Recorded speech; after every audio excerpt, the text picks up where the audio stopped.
Okay, well, I'm going to start. Good evening, everyone, and welcome to Columbia University. Muy buenas noches a todos y bienvenidos a Columbia University. My name is Maritza Golón Fermín. I am the Executive Director of the Institute of Latin American Studies here at Columbia University. On behalf of our director, Jose Moya, who could not be here with us tonight, and the organizing committee, I thank you for joining us at the inauguration of the conference entitled From War to Politics, an International Conference on El Salvador's Peace Process. This is the annual consortium conference of the Institute of Latin American Studies at Columbia University and the Center for Latin American and Caribbean Studies at New York University. We are very pleased to have such a distinguished group of people participating in our conference. Estamos muy honrados de tener un grupo tan distinguido de personas durante nuestra conferencia y le damos la bienvenida. Planning this conference took a lot of effort, and so I'd like to acknowledge and thank the organizers really quickly, in no particular order: Barbara Weinstein, Héctor Lindo Fuentes, Jill Lane, George Vickers, Van Goth, Wilda Escar-Fuller, Omar Taujar, I hope I didn't kill your name, Jose Moya, and myself. Thank you. And without further delay, I'd like to introduce and pass the microphone to our provost, the provost of Columbia University, John Coatsworth. Thank you very much.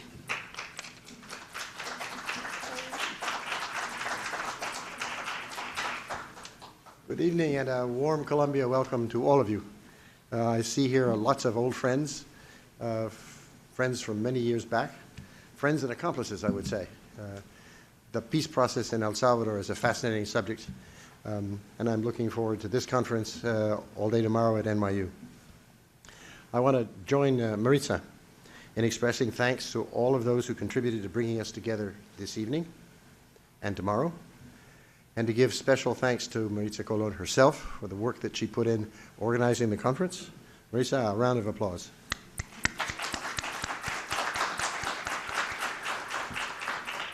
To Professor Van Goss for all the work that he did to make this event possible, and to Barbara Weinstein at NYU, who provided really crucial support and encouragement. Barbara, thank you. I would also like to acknowledge the presence this evening of a number of particularly distinguished guests. You are all distinguished, but I should mention at least a few from the podium. First, I want to acknowledge the presence of former Salvadoran President Armando Calderón Sol. Bienvenido. Ambassador Rubén Zamora, did he arrive yet? There he is. Bienvenido. Who is now El Salvador's permanent representative to the United Nations. And Professor, he's been promoted, Jorge Castañeda, who is Mexico's foreign minister, as you know, from 2000 to 2004. As you all know, Central America endured 3 armed conflicts of great intensity and savagery during the second half of the 20th century. The longest of these conflicts took place in Guatemala. It began after the overthrow of an elected government in 1954, turned out by contract employees of the CIA, and continued until a peace agreement was signed on December 29, 1996. The second of the 3 civil wars racked Nicaragua from the mid-1970s through the Sandinista victory in 1979 and the so-called Contra War that followed. This second civil war ended when the Sandinista government signed an agreement to hold internationally supervised elections, which took place on February 25, 1990, and accepted the victory of its opponents, though the Contras themselves did not lay down their arms until sometime later. The Salvadoran Civil War began in earnest in late 1979, when civilian leaders resigned from a civilian military junta pledged to democratic elections in the face of escalating human rights abuses by the security forces. After that point, what had been a small-scale guerrilla war then became a full-scale civil war led by an organization known as the Farabundo Martí National Liberation Front. The Salvadoran War ended with a peace agreement initialed at the United Nations on December 31st, 1991, and formally signed in Mexico City on February 1st, 1992. The estimated death toll in these 3 conflicts may have exceeded 500,000 souls, perhaps 75,000 or so alone in El Salvador. The role played by external powers, particularly the United States, made resolution of these conflicts enormously more complicated than they might otherwise have been. This was especially true in El Salvador, where the United States was in fact a party to the conflict, sought to help the Salvadoran government achieve a military victory over the rebels, and resisted calls for a negotiated settlement until the nearly simultaneous collapse of both the Soviet Union and the U.S. congressional support in 1991. Peace agreements, as our speaker this evening well understands, are not easily achieved. The United Nations played a key role in both the Salvadoran and Guatemalan peace accords and in their implementation afterwards. But no one contributed more to the Salvadoran peace process and the subsequent implementation of the agreement than Álvaro de Soto. He has been a career diplomat. He joined the United Nations in 1982 as a special assistant to Secretary General Javier Pérez de Cuellar, and in a career spanning 25 years, he became expert in resolving intractable conflicts, not only in El Salvador, but subsequently in Myanmar, in Cyprus, the Western Sahara, and the Middle East. He retired from the UN and the Peruvian diplomatic service with rank of ambassador in 2013 and has been teaching at the Paris School for International Studies. I first met Álvaro de Soto when he came to the University of Chicago in the midst of the Civil War. He gave a lucid presentation describing the complicated processes that were involved in the Civil War itself and the enormously difficult task it was to bring the sides together to even think about peace. He is a man who has the skills of a diplomat that are really essential. He has a soft heart and a hard nose. He is a realist, but he seeks peace. So let me say that it's a pleasure to welcome Álvaro back to Colombia, and in doing so to celebrate this evening his extraordinary career as a peacemaker. Álvaro.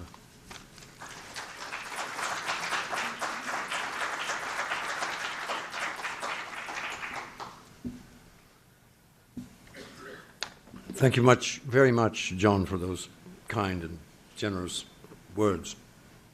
I'm also very pleased to see here a number of familiar faces. They may not have recognized me, and I hope they'll forgive me if I don't recognize them immediately. A certain amount of time has gone by. Let me begin with a little moment that comes to mind. And it takes me back exactly 25 years. The Salvadorians have a wonderful way of describing what you call in the Anglo-Saxon world an all-nighter, whether it be a cramming session on the eve of a big exam, a negotiation lasting until dawn, or just a party. They will tell you, nos quedamos hasta ver a Dios. We were up till we saw God. Now, 25 years ago today, we, the UN, the government of El Salvador, and the Frente Farabundo Martí para la Liberación Nacional were gearing up for what we knew was a make-or-break encounter. Until that point, negotiations had been focused single-mindedly on the question of the armed forces which topped the agenda for the negotiations.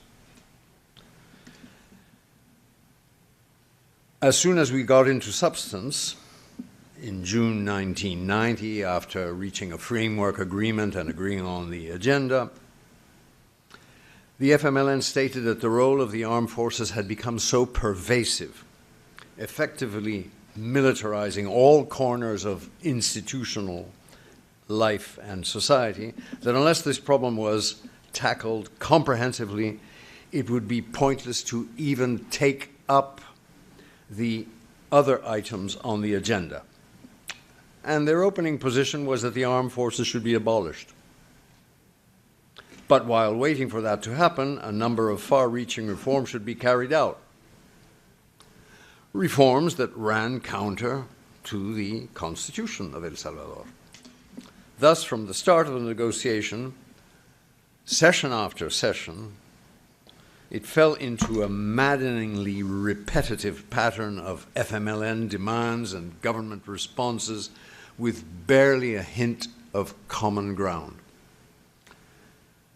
A respite came in July 1990 in San Jose when the negotiators consented to change the subject just long enough to agree on a human rights accord which, when it became possible to deploy a UN monitoring mission, the first ever, in mid-1991, helped bring about a dramatic reduction in human rights violations and improve the climate, preparing the ground for the breakthroughs that led to the accords of the second half of 1991. In the meantime, though, it proved to be a mixed blessing, because what followed was a dark period which seemed to augur nothing positive. The fact that an agreement had been reached at San Jose was no consolation. The script had not been followed by the negotiators from their perspective. And there was disgruntlement in the ranks and an intensification of fighting, and a slowdown in the negotiations soon followed. A new offensive was launched by the FMLN, and an incident in January 1991 involving the execution by FMLN fighters of 2 U.S. servicemen further soured the atmosphere. I committed an error of my own, it appeared, by publishing an op-ed piece in the Wall Street Journal, in which I sought to explain what the broad and ambitious agenda of the negotiations entailed and why patience was in order. I was rewarded with criticism by anonymous State Department sources, which found a prominent place in the New York Times. Shoot the mediator. The atmosphere was foul and inauspicious. Yet the repetitive, almost ritualistic discussions when we returned to the armed forces yielded enough material for us, for the UN, to craft a working paper which provided some focus to what had been until then a sprawling canvas, the kind that only Jackson Pollock and his admirers would have appreciated. We pointed to areas where compromises might be developed and volunteered some suggestions of our own to build bridges. We made a reference to the desirability of a future armyless country, but put it in a regional context and left it in the preamble. Comments by the negotiators and subsequent discussion shed light on certain key points and helped improve the paper in subsequent revisions, of which there were several. It soon became evident that in order to bring about peace, certain threshold requirements, which could not be finessed by political agreements as was prescribed by the agenda for the talks, would have to be met. The armed forces needed to be placed squarely under elected civilian authority. Their role as the defender of constitutional order, as stipulated in the Constitution, had to be removed, and their remit had to be confined to defense against external enemies and a civilian police not controlled by the armed forces would have to be created. Easier said than done. In order to achieve these goals, constitutional amendments would be required.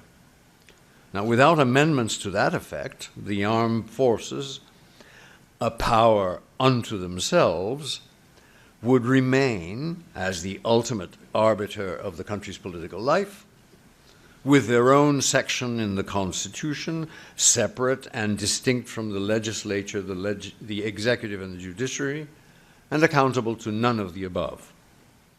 And they would retain responsibility for the maintenance of internal public order, to fight the enemy within. Now, this was a tall order because the Legislative Assembly's lifespan was coming to an end on 30 April 1991. Amendments had to be approved in 2 legislatures, and legislators were counted for the period for which deputies were elected. In other words, they lasted 3 years. So if constitutional amendments were not approved before the end of the month, the reform of the Constitution would be delayed for over 3 years. We were facing the abyss of prolonged conflict. Now, that is what was at stake when the negotiators gathered a quarter of a century ago in a by then familiar hotel close to the southern edge of Mexico City. And this is what had to be agreed in time for the legislature to approve constitutional amendments, which at that point, when we gathered on the 4th of April, remained undiscussed and unwritten. And without them, the commitment of the government and the FMLN, signed at Geneva a year before, quote, to end the conflict by negotiation as soon as possible, to ensure unrestricted respect for human rights, to bring about the reconciliation of the Salvadoran family, would not be fulfilled. Thus, as we gathered in Mexico, we could feel the pressure of the calendar.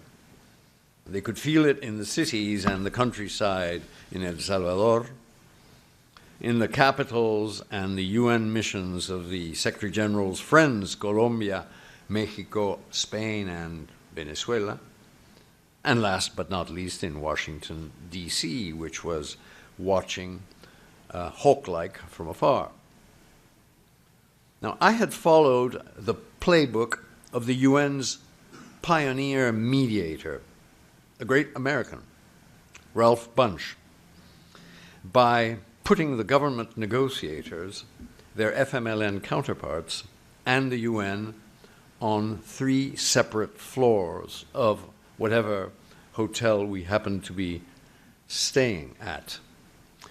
We had long since ascertained that face-to-face talks were rarely a productive format. Most business transpired in separate meetings with each of the parties, in my quarters, or in vertical shuttling by me. Occasionally, it proved necessary in the middle of a negotiating session for me to fly to San Salvador to meet President Cristiani, and we would sometimes speak by telephone without the slightest respect for normal working hours. And it goes without saying that not much sleep was accomplished by anyone. Inevitably, a red herring appeared in the form of a proposal to suspend the application of a certain article in the Constitution that made it even more difficult to amend the Constitution than it actually was. And that provoked a panic of sorts. As the end of April drew near, anxious leaders of the Legislative Assembly in San Salvador, acting on the basis of incomplete or inaccurate information about the state of play, flew to Mexico, came directly to our hotel unannounced, and informed us that they had agreed on a set of constitutional amendments of their own, and that they were ready to pass them, and that they would brook no changes. The amendments fell substantially short of what was needed and what we were still hoping to achieve. Had they been approved, they would have left the autonomous powers of the armed forces intact and allowed them a continued role in the maintenance of internal public order. I couldn't go into detail with them, lest I undermine the prospects of achieving something that wasn't quite ripe, though we thought it was almost there. Now, the appearance in Mexico of the legislators was a major disruption of negotiation dynamics, a mediator's nightmare, not to mention the circumvention of the prerogatives of the President of El Salvador. At UN headquarters, the Secretary General was told that I was treating the Salvadoran legislators as interlopers. Something surprising occurred at that point. It turned out that it was not just I who was upset by the impromptu visit of the legislative leaders. The FMLN and the government negotiators were also disturbed and even befuddled. What began to germinate at that moment was the first stirring of a certain complicity amongst the negotiators that we hadn't noticed until then. Now, sure enough, in the wee hours of the 27th of April, 3 days to go, my legal advisor, Pedro Niquen, whose lineage I have no doubt can be traced back to Francisco de Vitoria and Pico de la Mirandola, worked with the key negotiators and produced a set of constitutional amendments and a text that explained the consequent legislation that would have to be worked out later. All of this was quickly packaged into an agreement signed by the negotiators in time for the legislature to approve them within the 30 April deadline, with only minor amendments that did manageable damage. The agreement to establish the Truth Commission, under discussion for months, was included in the Mexico agreements. That day, I must confess, liquor flowed and was imbibed by all. The cognitive barriers between the three top floors of the hotel came down. And where distrust and suspicion had hung over the talks like a dark mantle, actual mingling occurred. Imagine that. It was hard for the negotiators to keep their hubris in check. No one was quite ready to say out loud that the point of no return had been reached. But it was certainly the point at which it became legitimate to say that a negotiated end to the war in El Salvador had become possible at last. Now let me fast forward a bit to make a point. Bear with me, it's a method to my madness. On the 31st of December, shortly after midnight, Mr. Pérez de Cuellar, having presided over the initialing of the peace accord, ended his decade in office as Secretary General in a blaze of glory, as the New York Times put it. El Salvador being the culmination of a string of peace achievements unparalleled before or since. His successor, Boutros Boutros-Ghali's first official trip away from headquarters was to attend the signing of the peace accords at Chapultepec, where he delivered a speech starting with the words, "The long night of El Salvador is drawing to an end." He read the accords on the flight down, and they evidently left a mark on this scholarly gentleman.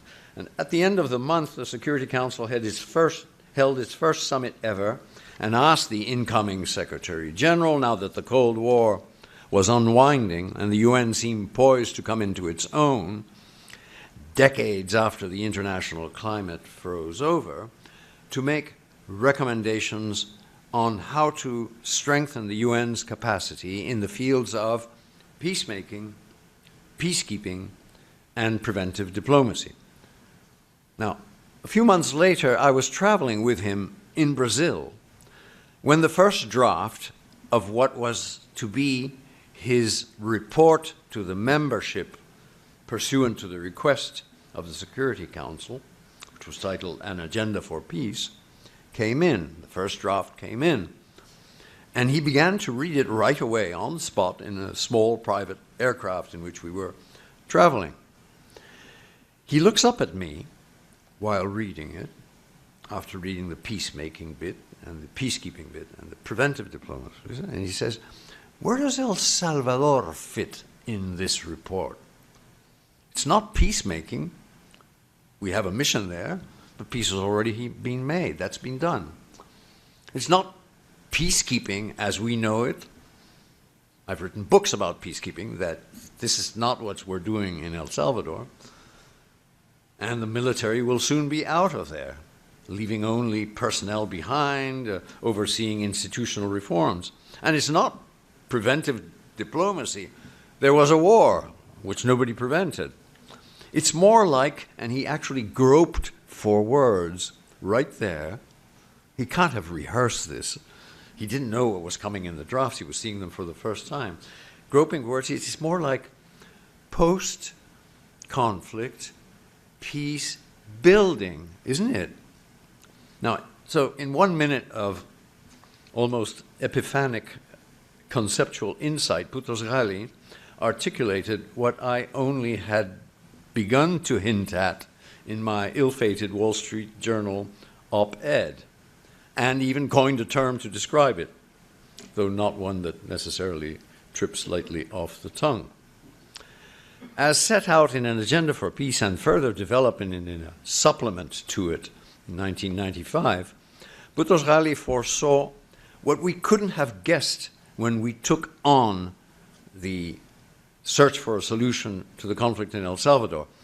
Now, there's nothing in the UN Charter that precludes the UN from dealing with internal conflict. But that was evidently not the intent behind the design for the organization. Now, the major and most important difference between internal and international conflict is that in the latter, if you can only disengage and separate the fighting armies and send them home back to their own territory, you're already a long way toward the achievement of the goal of restoring peace. Whereas in internal conflict, the combatants, whether armies or irregular forces, are already home. Separation and disengagement, particularly in a tiny country like El Salvador, is extremely difficult. In such situation, the underlying issues, the ones that led to warring in the first place, must be addressed, frequently as a condition prior to stopping the fighting, which was precisely what it was agreed to do in the context of El Salvador. The FMLN had insisted from the start that they had no intention of conceding anything gratis. They believed, rightly or wrongly, that their military pressure is what had brought the government to the negotiating table, and they were not about to let it up. At the same time, they didn't rule it out. What do they want? They asked. And what will they give in exchange for it? Was the line. They had insisted in the sequence under which political agreements would precede a ceasefire. That is, under which a ceasefire would only occur in exchange for political commitments in the accords that laid down the framework for the talks. Now, this is what some of my detractors seemed unable to fully metabolize, to the point of demanding that I should somehow move the goalposts to which the warring parties had solemnly agreed.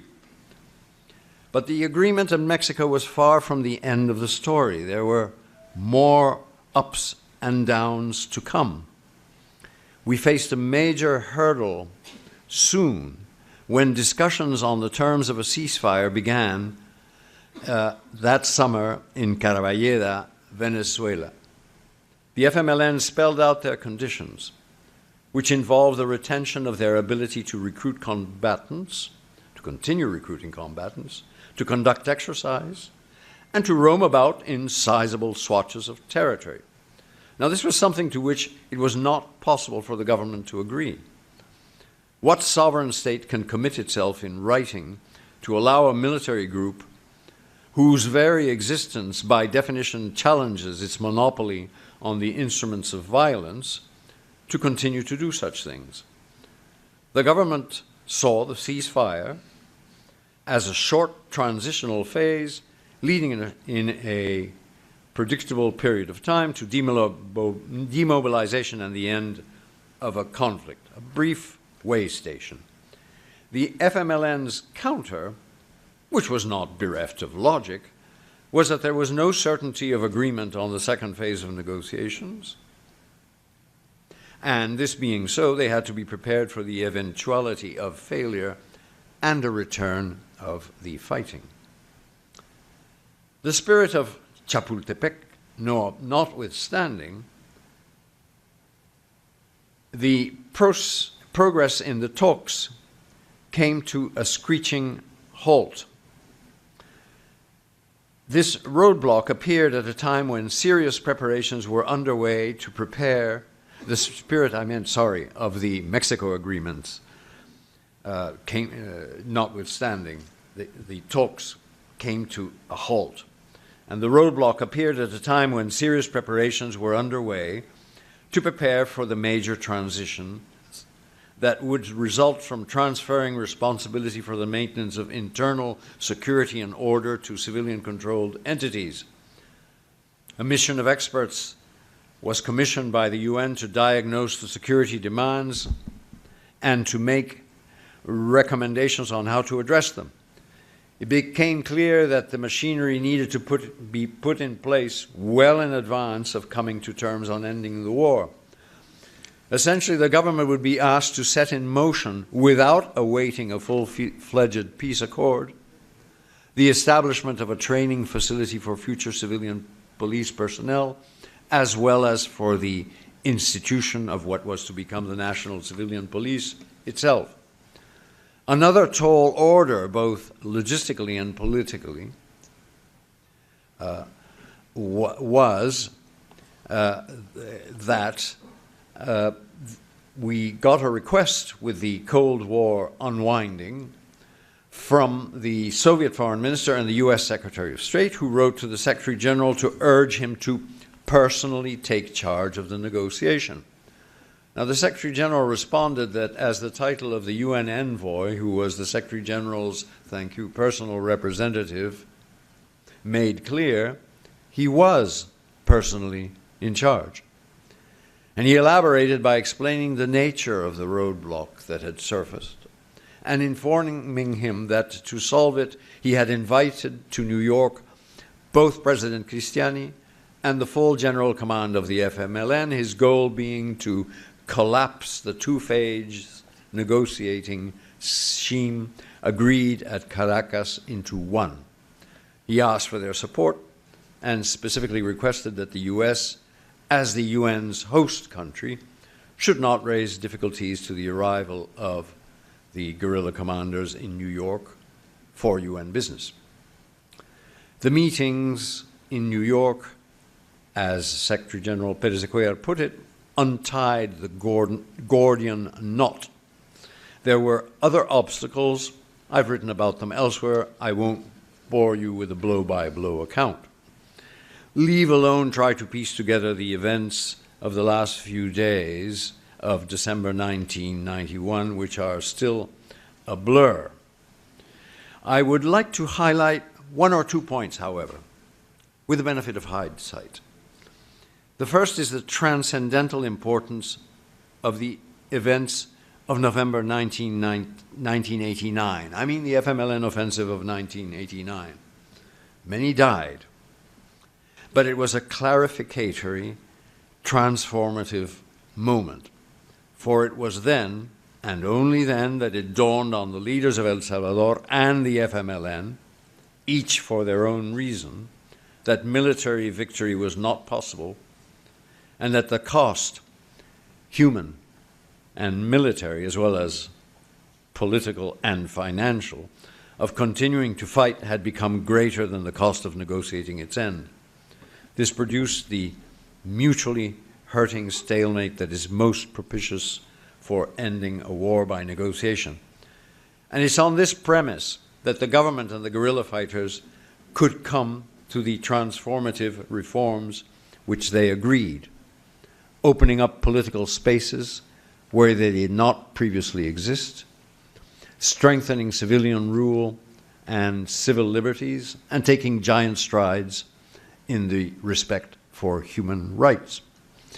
In this, they received great assistance, firstly from the long-suffering Salvadoran people who, at times, showed exemplary strategic patience. They seemed to know, at some unarticulated level, that it was better to get it right than to foreshorten the natural dynamics of difficult, multidisciplinary negotiations in order to get it quickly.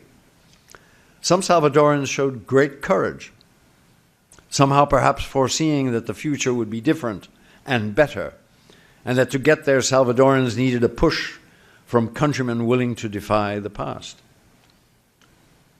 Now, in this carefully designed conference, there are panels covering vast expanses of ground, intellectual ground, the role of internal actors in shaping peace, the influence of battleground dynamics on negotiating strategies, the global context and Cold War dynamics, and the role of external actors.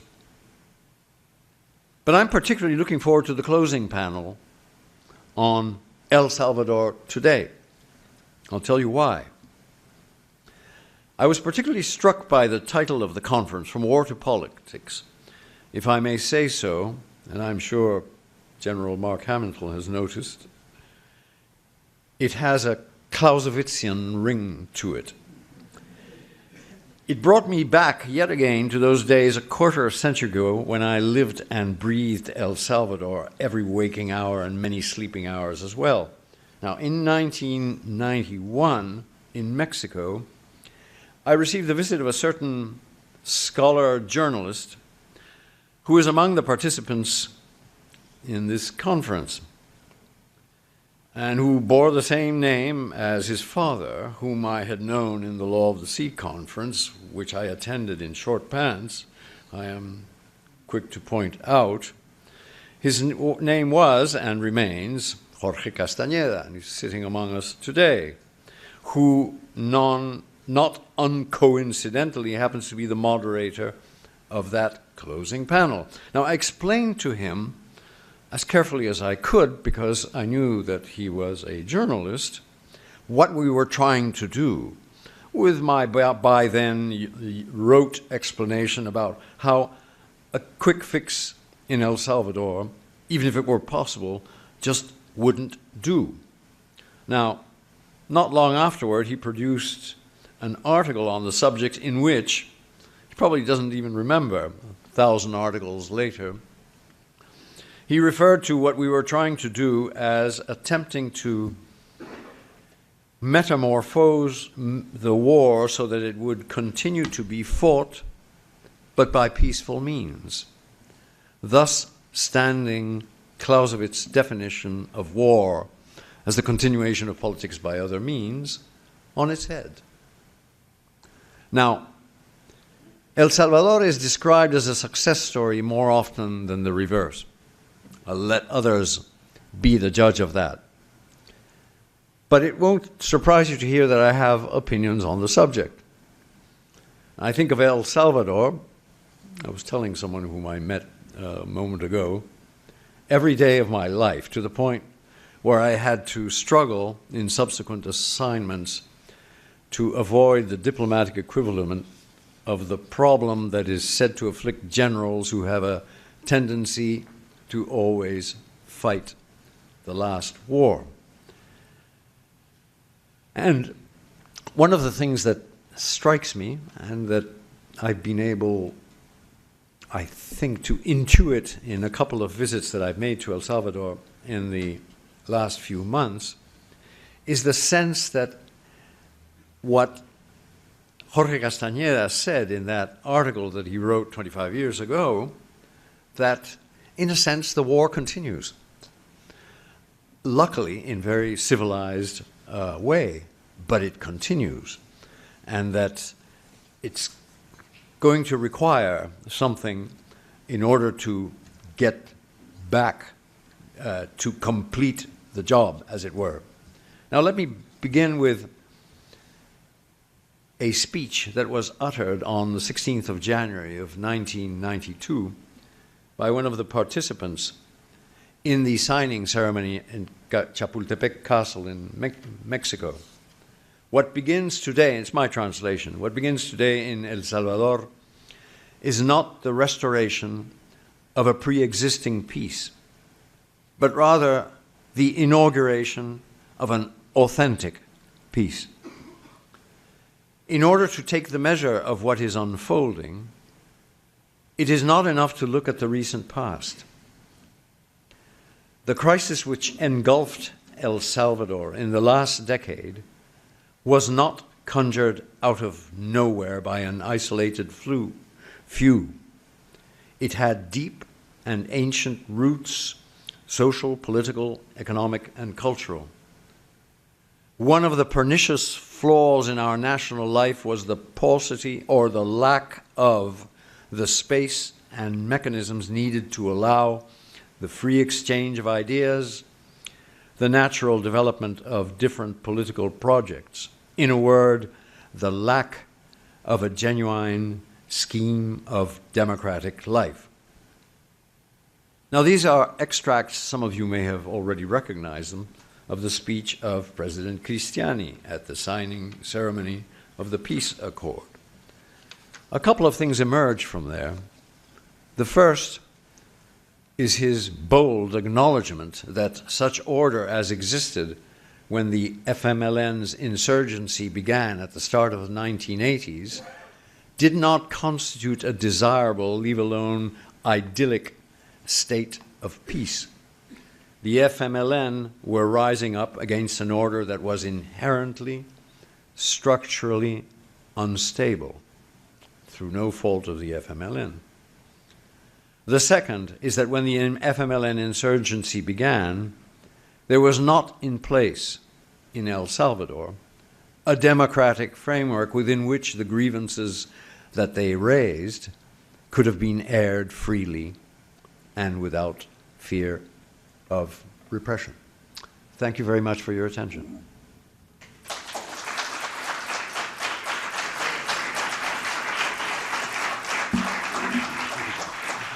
Thank you.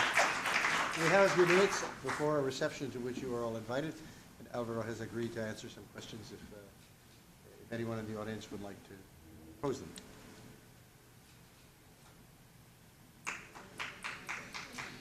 Julia.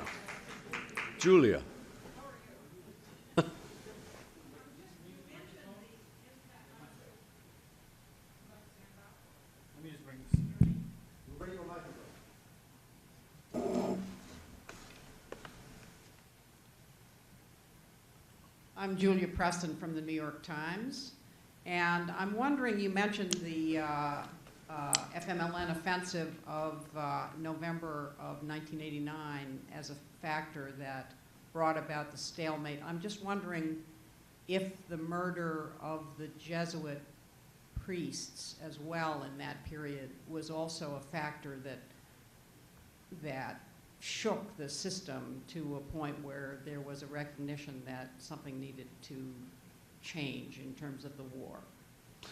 I think the murder of the Jesuits was of enormous importance in that it precipitated action by the U.S. Congress.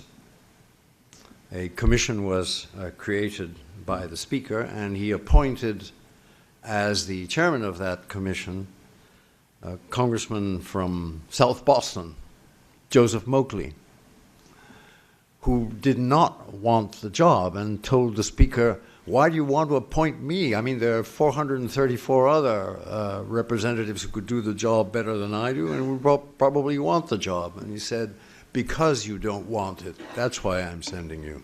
All right. So Joe Moakley went down, and he came to suspicions very quickly that someone was trying to hide something. And that he wasn't going to take. And he pressed extremely hard and put the armed forces then in a position in which they had to decide, I mean, either we own up or we agree to reforms of the armed forces in the negotiation that was underway, and I was the beneficiary of that. The Salvadorans were the beneficiary of that. I mean, the role of the U.S. Congress, I think, in the negotiations by that, and also by putting pressure on the military aid at that time, was, I think, determining for the outcome. Álvaro, ¿por qué crees, o sea, dos preguntas, si hubiera habido un referéndum en El Salvador sobre los acuerdos de Chapultepec, ¿qué hubiera pasado? Yo creo, sin saber absolutamente nada, que hubiera ganado el sí.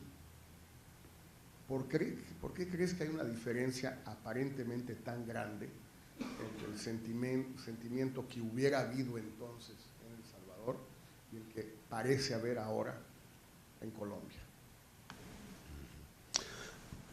Yo también pienso que hubiera habido un sí rotundo, y así, con estruendo se habría aprobado. Es mi impresión, nunca lo sabremos, ¿no? No soy favorable a someter a referéndum a los acuerdos de paz. Yo creo que los acuerdos de paz, no obstante lo que acabo de decir, los acuerdos de paz pertenecen a una rama de la empresa humana que mejor se mantiene en la oscuridad. Los procesos de paz son como, no sé, como criar orquídeas exóticas. No se puede exponer a la intemperie ni discutir demasiado. Es un arte oscura, francamente.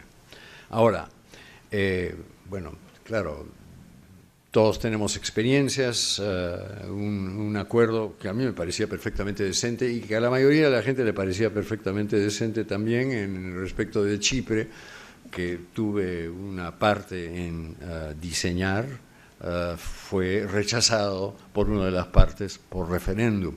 Me parece que hay ciertas cosas que no hay que exponer a un Landsgemeine helvético, ¿no? Quizás si hubiera una guerra en Suiza, tal vez se podría someter a un referéndum, pero en otros lugares no. No conozco lo suficiente bien la situación en Colombia. Sé que el presidente Santos está muy bajo en las encuestas y me imagino que no será totalmente impertinente los esfuerzos que se están haciendo para tratar de lograr la paz. No estoy totalmente convencido de que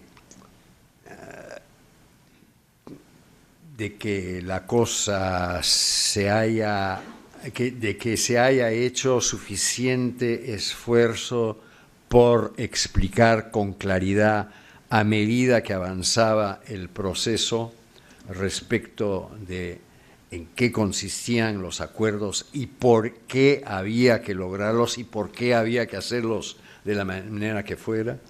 No estoy seguro cómo se llegó al acuerdo, a la decisión de someterlo a referéndum. Francamente, tengo temor respecto de los posibles resultados.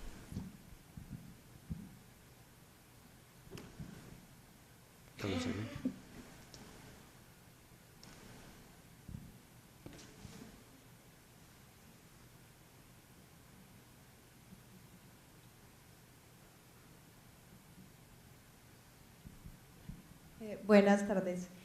Yo tengo una pregunta en cuanto a lo que usted acabó de decir. Si la sociedad civil, bueno, de acuerdo con la teoría y muchas experiencias, se supone que la sociedad civil está siempre como al margen de ese tipo de acuerdos.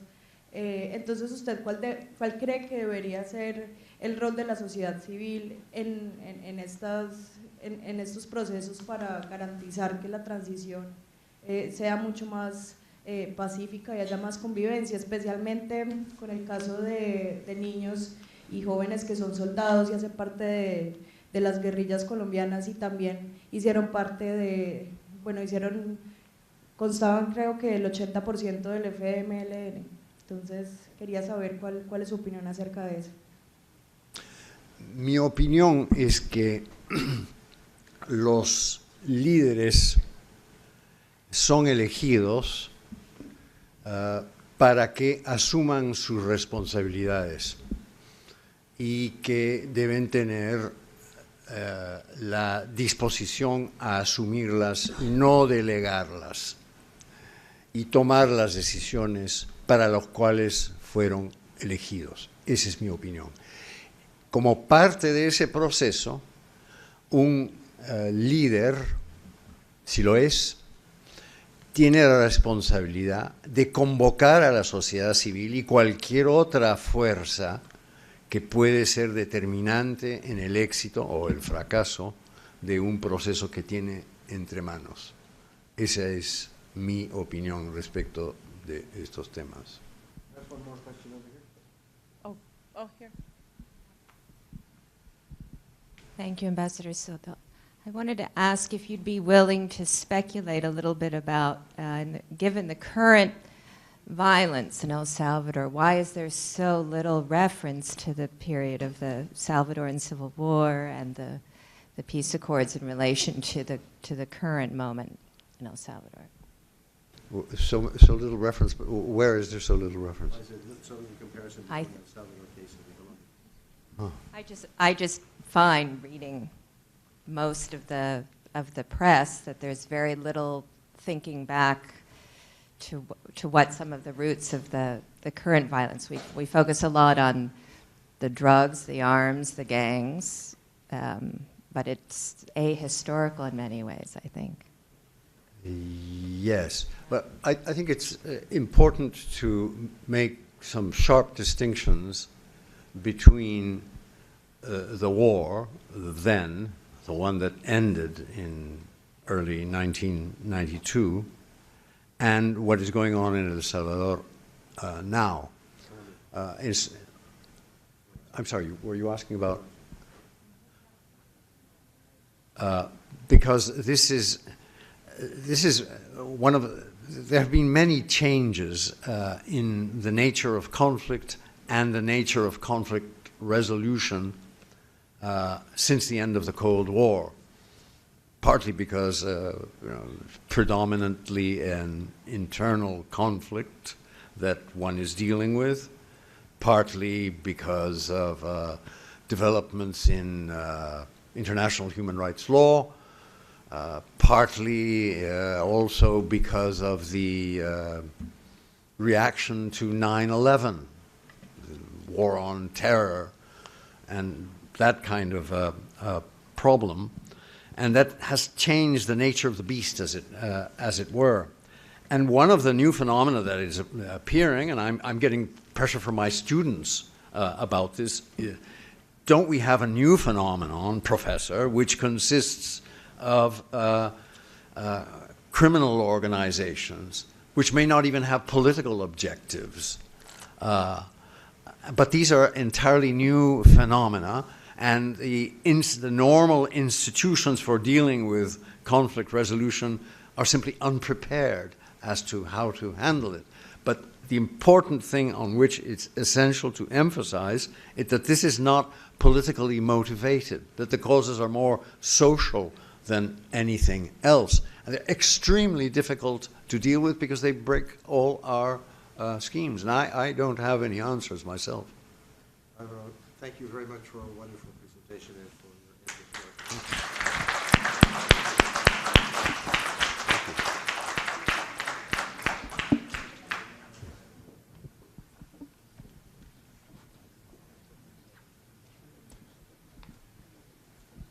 So this concludes the formal portion of our program, but please join us outside for some refreshments and for some light fare. Thank you very much for being here tonight. And we hope to see you at New York University on Friday and Saturday. Thank you.